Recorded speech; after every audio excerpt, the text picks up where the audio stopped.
Okay na, nandun na yung isa natin. Kaya ano natin sila dyan.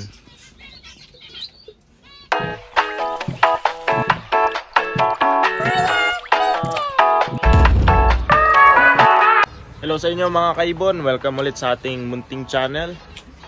Ngayon, bigyan ko kayo ng update sa ating mga zebra finches. So meron na tayong mga inakay doon. Bumaba na sila yun, no? Yung maliit. So dalawa bumaba na, pero meron pa tayo ditong apat.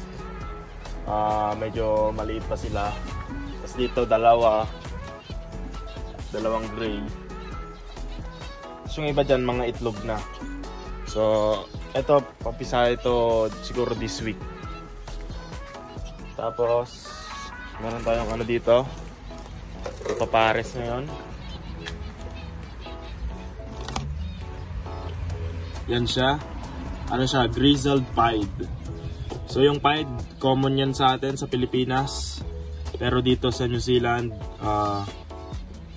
ang grizzled ay very rare. So yan ay from Australia na mutation. Yung mga grizzled dito mostly kasama, ka-combination niya ay pied. Kaya yan ay grizzled pied. So pinagsama ang pied at saka grizzled.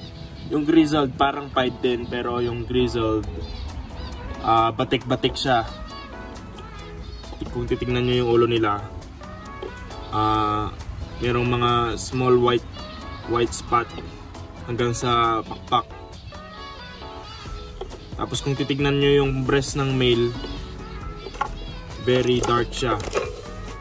Ganyan.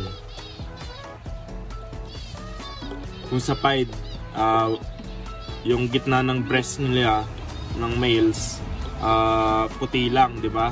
Pero ito black na black yung ano, parang normal gray yung breast niya. So ganun yung grizzled na mutation. Yan, wala tayo sa Pilipinas yan, grizzled. Dito lang yan sa Australia or New Zealand. Meron din sa Europe, ang alam ko eh. Pero yan, pagpaparisin natin yan. Kasi rare ang grizzled dito sa New Zealand. Pagpaparisin natin. Paprojectin natin yan. Gagawin natin pure grizzled. Tatanggalin natin yung pied para mas maganda.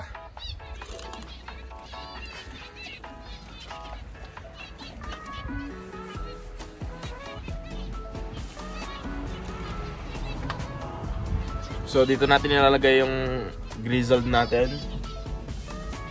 Yung mga yon, tatlo din eh. Pinagsama ko muna sila kasi yung nakaraan dito yung dalawa. So ang ginawa ko, pinagsama ko muna yon. Tapos kahapon nangitlog yung female. Hindi ko alam kung sino yung kapares niya dyan. Siguro yung mas malaking male.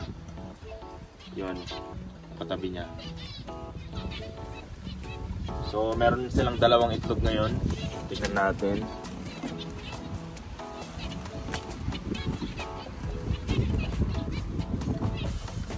Yan, dalawang itlog.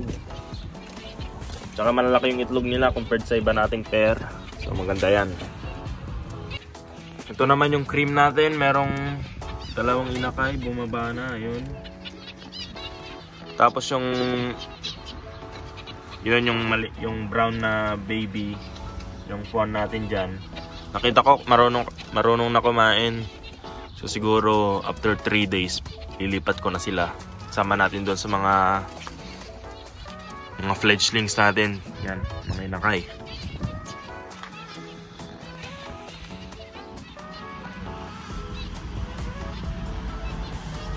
Ito naman yung black face natin. Ito yung merong mga inakay nung nakarang video natin. Yung 5 yung inakay niya. Kaso namatay yung 3. Kasi nawala siya sa kondisyon.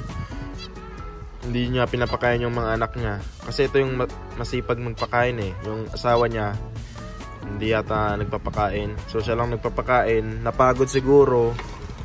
Siya lang lagi yung nagpapakain. Kaya napagod, nawalan ng energy. Kaya yan, nawala sa kondisyon. Yan, kinokondisyon ko siya ngayon. So I think pwede na siyang ilagay ulit. Baka gawin natin yan ngayon. Tapos yung mga inakay niya, nilipat ko yung dalawa. Yung isa, nandito, nilagay ko dito.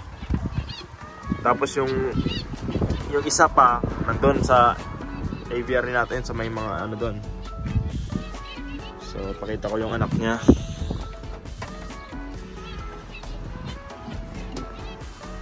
Yan yung white dyan, yan yung anak niya. Tapos ito, mga dalawang fawn. Yan ay anak nito.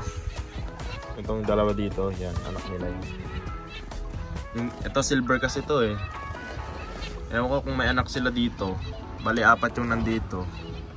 Silver sila. Pero puro fawn naman nato yung nandito eh. So, yung mga inakay nila namatay ata. Yun yata yung mga masyadong maliit, di nila napakain. Nadaganan ng mga malalaking inakay.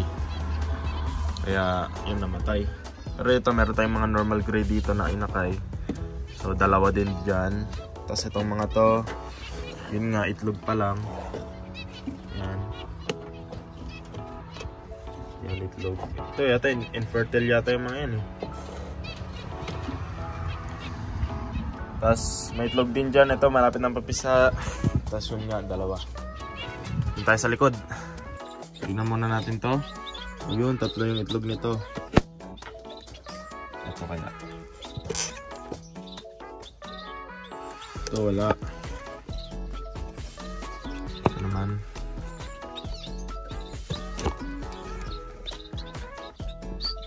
Wala din.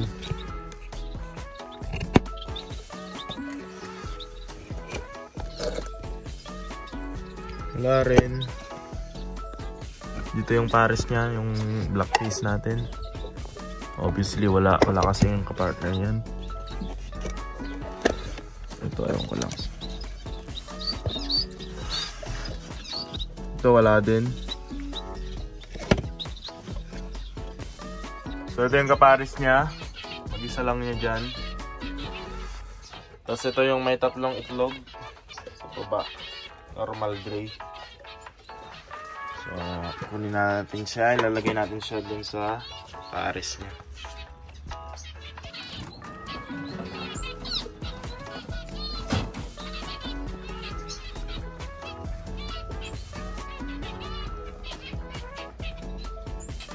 Okay na, nandun na yung isa natin. Kaya ano natin sila dyan. So ipapares na natin sila guys. Kasi umulan na rin. Kaya kailangan natin silang lipat dito.